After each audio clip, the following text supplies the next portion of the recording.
चकली बघा काय दिसतीये. वा वा वा, बघा काटे किती सुंदर आलेत आणि रंगही सुरेख आलेला आहे. भाजणीची चकली नाही हो ही. 2 फक्त बटाटे वापरून केलेली खुसखुशीत अशी चकली आहे. वाह! महिनाभर टिकते, पण घरी कोणी असले प्रकार टिकवून दिले तर शपथ तुम्हाला सांगते. नमस्कार, मी मधुरा. मधुराज रेसिपीमध्ये तुम्हा सर्वांचं खूप खूप खूप मनापासून स्वागत. चला, अशी मस्त खुसखुशीत खमंग चकली करण्यासाठी साहित्य काय काय घेतलं ते बघूयात. 2 कप तांदूळाचं पीठ, अर्धा कप बेसन, 2 बटाटे मध्यम आकाराचे उकडून अशा फोडी करून घेतल्यात साल काढून, 2 टेबलस्पून पांढरे तीळ, 2 टेबलस्पून धनेपूड, 2 टेबलस्पून लाल तिखट, 1.5 टेबलस्पून मीठ, पाव चमचा हिंग, अर्धा चमचा ओवा आणि अर्धा चमचा हळद. चला, आता सगळ्यात आधी पिठं तयार करूयात. तर आधी तांदूळाचं पीठ, 2 कप तांदूळाचं पीठ, यामध्ये बेसन अर्धा कप घालायचं, पण बेसन व्यवस्थित चाळून घालायचं, म्हणजे त्याच्या काही गुठळ्या असतील तर त्या निघून जातील आणि चकलीला नंतर जास्त कष्ट नाही पडणार मिसळायला. आता यामध्ये ओवा, पांढरे तीळ, धनेपूड, लाल तिखट, मीठ, हळद, हिंग हे मिसळूयात. चला, सुकं पीठ आपलं तयार झालं. चला, आता बटाटा घ्यायचा मिक्सरच्या भांड्यामध्ये. यामध्ये पाव कप पाणी घालायचं आणि हे फिरवूयात. आधी पाव कप पाणी घातलं, आता अर्धा कप म्हणजे पाऊण कप पाण्याचा आपल्याला इथे वापर करायचा. 1 कपला थोडं कमी. थोडं थोडं टाकते बॅचेसमध्ये म्हणजे छान होतं. आणि 2 चमचे तेलही घालूयात. बटाट्यामध्येच घालायचं म्हणजे ते छान मिसळलं जातं. आता हे उरलेलं पाणी घालते. छान याचं हे बघा, छान स्मूथ प्युरी तयार झाली आहे बटाट्याची. आता पाण्याचा वापर न करता ही प्युरीच या कोरड्या पिठामध्ये घालायची आणि चांगलं एकजीव करूयात. आणि अगदी लागलं तर एखाद दुसरा चमचावरनं पाणी घालूयात. हे चांगलं घट्टसर मळून घ्यायचं. पण जे मी प्रमाण दिलं ते अगदी अचूक आहे, त्यामुळे वाढीव पाण्याची हे बघा अजिबात गरज नाही पडत. पाऊण कप पाणी परफेक्ट होतं या प्रमाणात.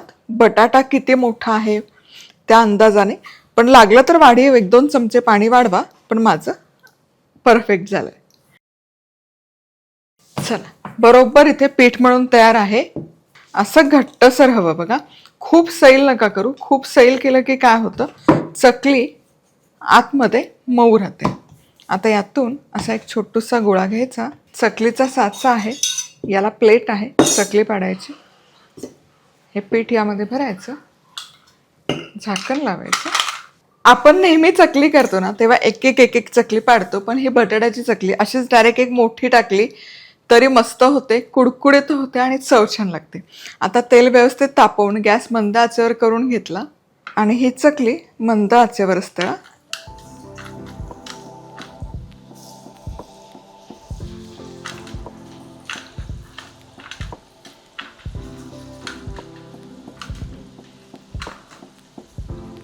या प्रकारे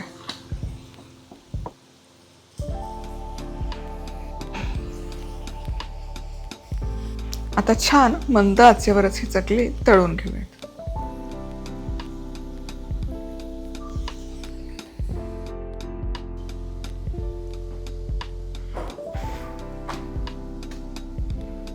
आणि तळताना अगदी मंद आचेवर तळा, कारण एकच मोठा वेढा टाकलाय.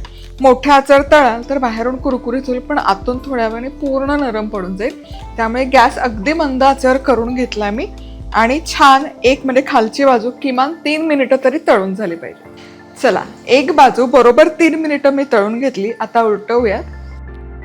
चकली किंवा कुठलाही तळणीचा पदार्थ जो खुसखुशीत हवा त्याचं प्रमाण काय, की ते जे बुडबुडे आहेत, बुडबुडे म्हणजे त्यातला पाण्याचा अंश हळूहळू बाहेर येतो, तो पाण्याचा अंश कमी होईपर्यंत म्हणजे बुडबुडे हलके कमी होईपर्यंत तळत राहायचं. पूर्ण नाही, नाहीतर मग ती करपून जाईल, पण बुडबुड्यांचं प्रमाण कमी झालं पाहिजे. पूर्ण का नाही, कारण जरी ती आपण कढईतून बाहेर काढली तरी त्याची कुकिंगची प्रोसेस पूर्ण कंटिन्यू होत राहते आणखी पुढचे 1-2 मिनिट, म्हणून हलके बुडबुडे सेटल झाले की बाहेर काढूया. आहा, दोनही बाजूने खुसखुशीत अशी ही चकली तळून झाली. आता शेवेसारखी ही जी चकली आहे ना, ही काढताना शक्यतो असा चिमटा वापरायचा, म्हणजे तेल चांगलं निथळून निघतं बघा. वा वा. आणि ही अशी जाळीवर ठेवा, म्हणजे त्यातली गरम वाफ पूर्ण निघून जाईल आणि तेलही खाली चिरपेल. आणि याच प्रकारे सगळ्या चकल्या तयार करूया.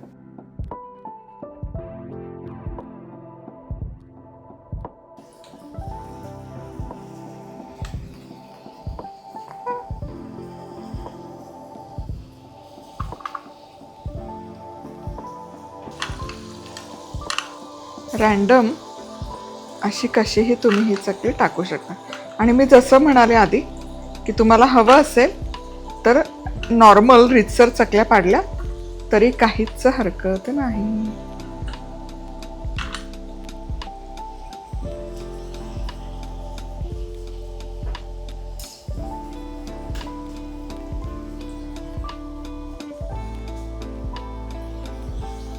हे बघा, एकदम काटेरी आणि खुसखुशीत ही चकली तयार होते. थंड झाली एकतर तुकडे करूनही ठेवू शकता, अशीच ठेवली तरी चालेल, किंवा एक प्रेस करून तुकडे करा. चव अप्रतिम लागते. म्हणजे ही बटाट्याची चकलीची चव आहे ना, नेहमीच्या चकलीच्या चवीपेक्षा वेगळी होते, जबरदस्त होते. करून बघाच. पुन्हा भेटूयात. तोवर मस्त राहा, खुश राहा, आनंदी राहा. सगळ्यात महत्वाचं खात राहा.